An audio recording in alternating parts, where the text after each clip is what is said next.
الله الذي أنزل الكتاب بالحق والميزان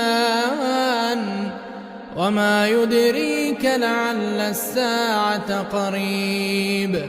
يستعجل بها الذين لا يؤمنون بها والذين آمنوا مشفقون منها ويعلمون أنها الحق ألا إن الذين يمارون في الساعة لفي ضلال بعيد الله لطيف بعباده يرزق من يشاء وهو القوي العزيز من كان يريد حرث الآخرة